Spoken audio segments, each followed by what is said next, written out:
Ladies and gentlemen, welcome back to another episode of Dream Car Giveaways. And what do we have today? Well, we have Scott, I'm Simon, we're in a lovely rural backdrop, and behind me we have an extra special car.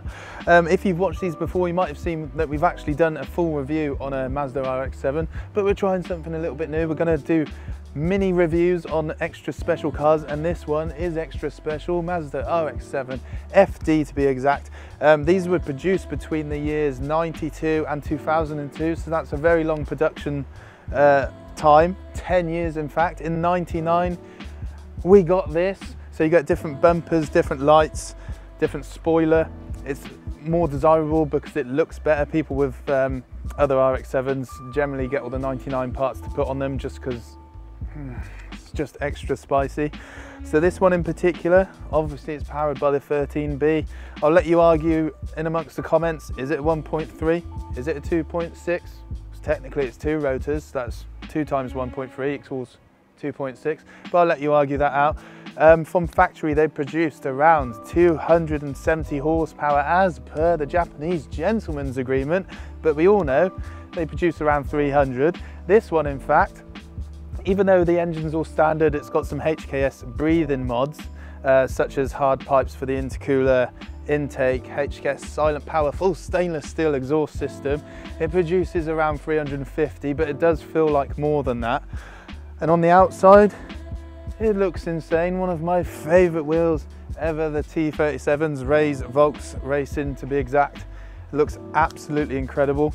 Do I like these?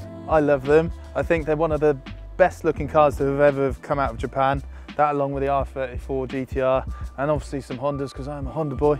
But I think these just, it's a timeless design. It looks absolutely incredible. And they're just an absolute joy to drive. They're so well balanced. They're like perfect 50-50 weight distribution. Obviously you've got a massive power band because it will rev all the way up to 8,000 RPM. I think the first turbo comes in around 2,600 RPM. This is still a twin turbo car, so standard turbos. So yeah, 2,600 RPM, you start making boost, go all the way up through the first turbo, then into the second one, you're making even more boost, and it just absolutely flies.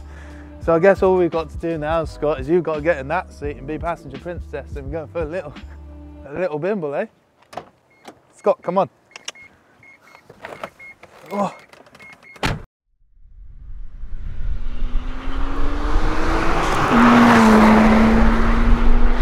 We've reached that part where we are inside the car, and what a lovely car it is. One mod to do on an RX7 if you've got any height in your body whatsoever is to put a smaller steering wheel on, so at least you get some leg room. Luckily this has got that. Another mod is obviously to put a bucket seat in as well, so you can get it further back and sit further down, which again gives more room for your body. So we did talk about earlier the 99 car having different bumpers and spoiler, etc.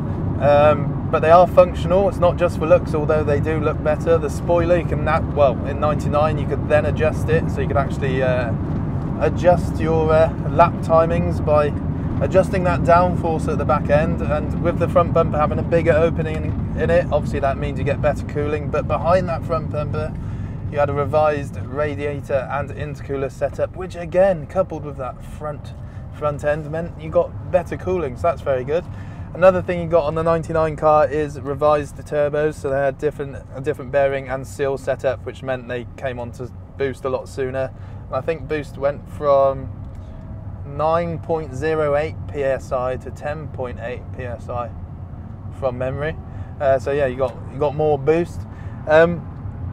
We brushed upon it earlier that as per Japan's gentleman agreement, these were supposed to be around 276 horsepower, around that mark, allegedly, but they're obviously rolling road around 300. With these better turbos, they're a bit over that as well.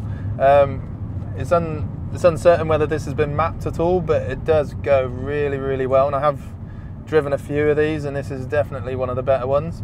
So I'd say it's upwards of 350 horsepower, and these turbos, well, the whole setup on a standard car, you can get to around 300, you can probably get to over 370 on these turbos, but that is the golden mark you want to aim for, because after that things start becoming less reliable. And while we're talking about reliability, they changed the pipe work for the turbos as well, which meant things stopped breaking down, because basically you had a Y pipe for the vac lines and all that stuff in a very hot area of the engine bay, i.e. above the engine, which meant they just broke down and became quite a common failure point, so that was updated as well. So all of that put together means a very, very nice car, and the transmission as well, 5-speed. I think they're only reliable to around 400 horsepower, so you don't want to go too mental with it. And everything on this car is just A1, it drives really nice. We can't really, even though it's hot, can't really stretch its legs because we're in a massive line of traffic, aren't we, Scott? I hate when schools are back. Well, now she's up to temperature, we'll roll her in, see what it goes like.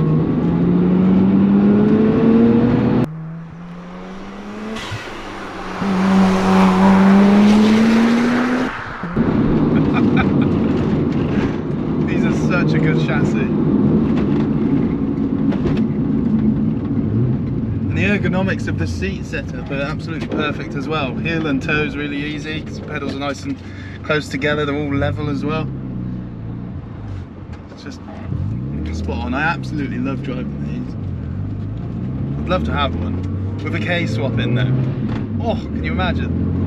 One of my mates, Scott, he's got one of those. He uses it for time attack.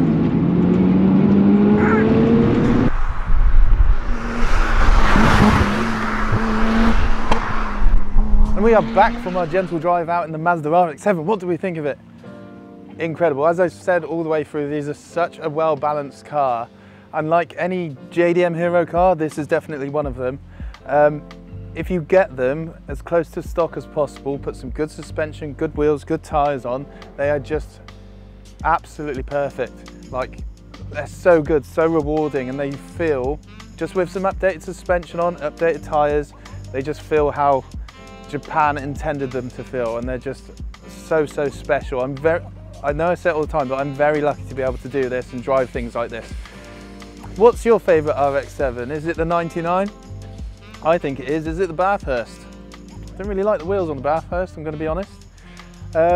What's your other JDM hero car? Obviously we've got the R34 GTR, RX7 obviously, EK9, DC2.